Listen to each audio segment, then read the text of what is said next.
Harper injured, Castle injured, Wembenyama injured again, and as the cherry on top, J-Mac injured. What the fuck is going on in San Antonio? Can none of these motherfuckers in the Alamo, aka the 210, stay fucking healthy? Well, we have a lot to talk about in this unplanned episode of Spurs Roundup, which will be episode 4, aka the De'Aaron Fox installment. Yo, who say you gotta be a big man to compete in the NBA? Not us, Shody. That's right. Allen and Jerome. That's us. We gonna creep on in. Creeping like a creeper. And drop some Stephon Marbury inner city funk.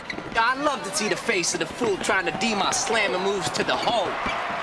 Yo, David, you may be bigger than me, but you need to get yourself some copper tone lotion. Why that, baby? Cause you just got burned. Here's a video I wasn't expecting to make, but eventually another episode of Spurs Roundup had to be made to preview an upcoming game. So we're going to preview this upcoming game tomorrow on NBC versus the short-headed, just as banged-up Grizzlies against our banged-up San Antonio Spurs. So, oh, Jesus Christ, where do I begin with this? With the said players I mentioned in the beginning, all out due to injury, it's going to be Carter Bryant, Bismack Biyombo, Falls Patty Mills, Luke Cornett, Harrison Ingram, Riley Minix, and most important of all, my other homeboy, David Jones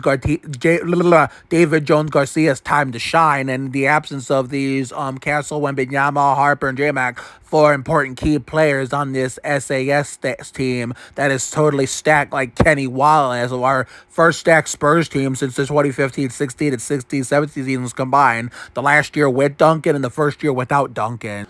I feel like the next man up will probably be Harrison, but apparently the 2 call-ups that we're gonna make in order to fill the empty voids on this banged up Spurs roster will be not Harrison, because Harrison's already on the full-time big boy team. Riley and David are only there part-time because they're mainly playing in the G League, even though David should be on the full-time team. But I don't make the calls. Mitch Johnson, the RC Buford, the holds Brian Wright pop in the front office make the calls, but Riley and David are probably going to get the call up saying, hey, we're down a bunch of players. We need you guys, to fill the void in case I need you. So, therefore, that's probably what's going to happen is they're going to call David and Riley up from the G League to, hopefully get ready to provide some contributions if needed tomorrow. So, therefore, I know Castle had that hip injury. Mysterious how it happened. Mitch Johnson even said he doesn't know how in the world that happened. That's the thing. That's the crazy part.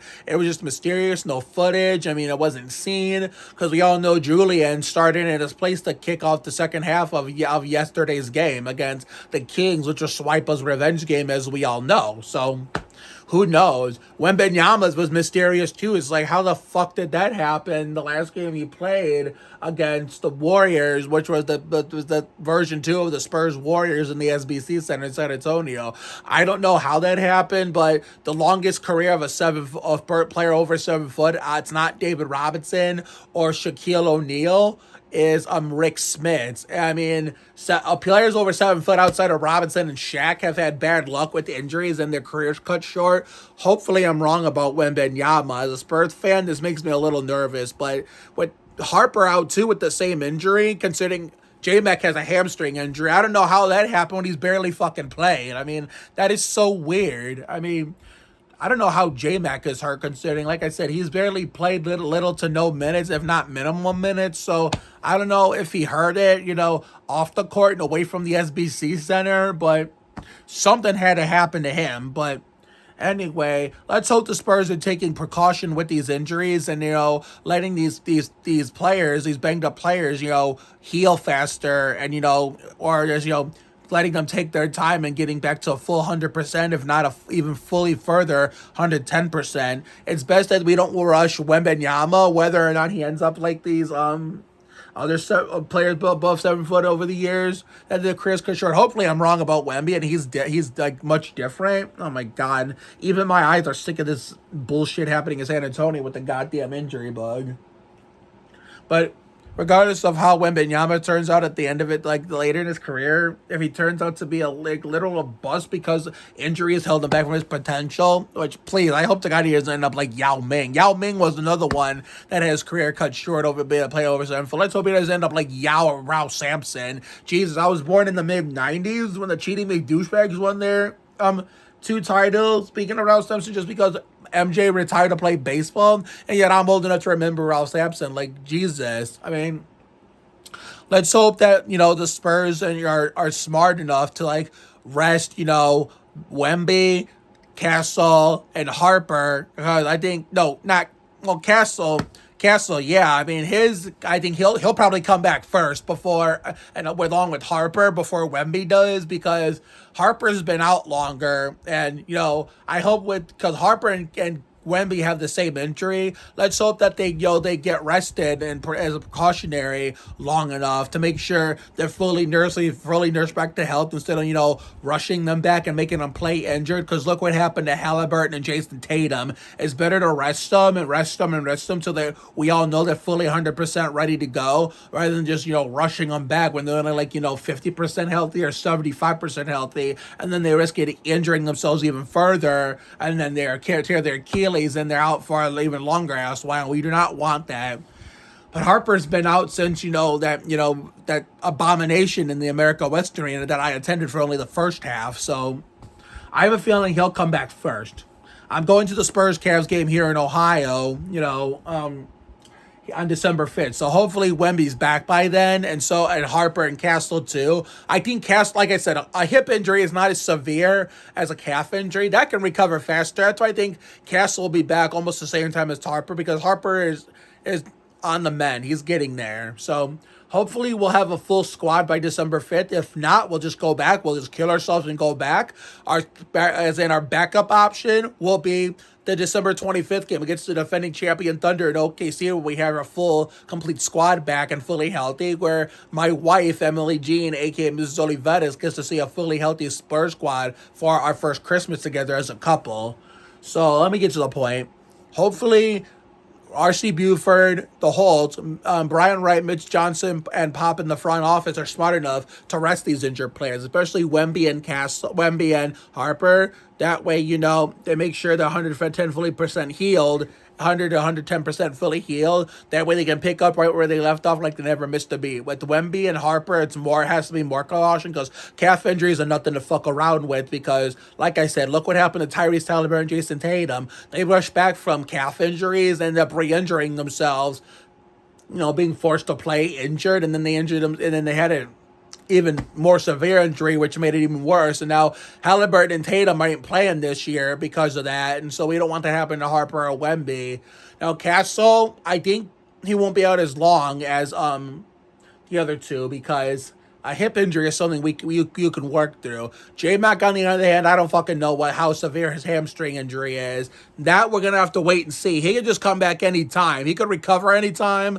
I mean, he can come back at any time. Only time will tell. You just never know what's going to happen next. But, the Spurs are going to have to step it up tomorrow with all these people injured. This is Bismack's time to shine. This is hopefully Carter's time to shine. This is False Petty Mills' time to shine. This is Cornette's time to shine even further. Who is another Spurs player that we doesn't get? This will be Harrison's time to shine.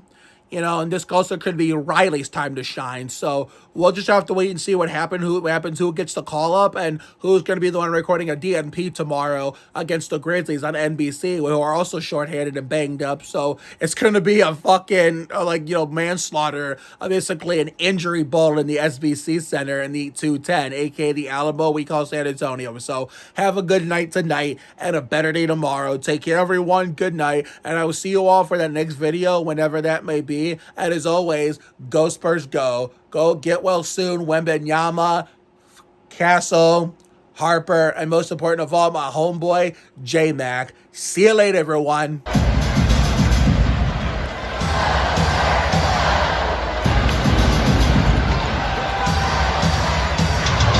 As far as which Harrison I was referring to, by the way, when I said it's time for his time to shine and time to step up as the next man up, I was talking about Harrison Ingram, in the 55, not Harrison Barnes in the 40, who's obviously the better Harrison, even though I do like Ingram as well. And I kind of forgot the odd man out, because I was trying to think off the top of my head who doesn't get to play as often as some of these, other players that get more minutes than the other.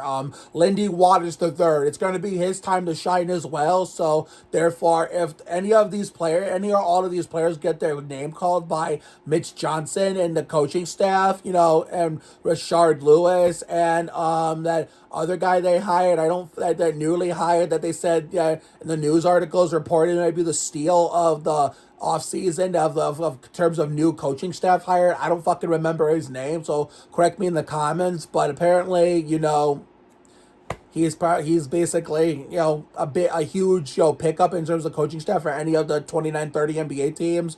So if any of them get their name called, but any or all of them get their name called by him, Rashard Lewis, or Mitch Johnson, they better step up as the next man up. If any or all of them get to play, so some of them may not even get to play regardless. So we'll just have to wait and see what happens tomorrow in terms of what rotations Mitch uses tomorrow night. Now we can officially say goodbye for real this time and hope we can somehow get this win against what is also a banged up Memphis team in the SBC Center in San Antonio on NBC. Go Spurs, go. See you later, everyone. This has been episode 4, aka the De'Aaron Fox installment of Spurs Roundup. Tune in tomorrow for the Spurs game review when we recap this upcoming injury bowl we're about to witness in the SBC Center in San Antonio on national TV in front of the whole world on NBC after we address the said injuries in this video that we went over in this installment known as the De'Aaron Fox installment, aka episode 4. And if you guys don't get that metaphor or that reference, then I feel sorry for you. Catch y'all in the next video after the game tomorrow night. Go Spurs, go!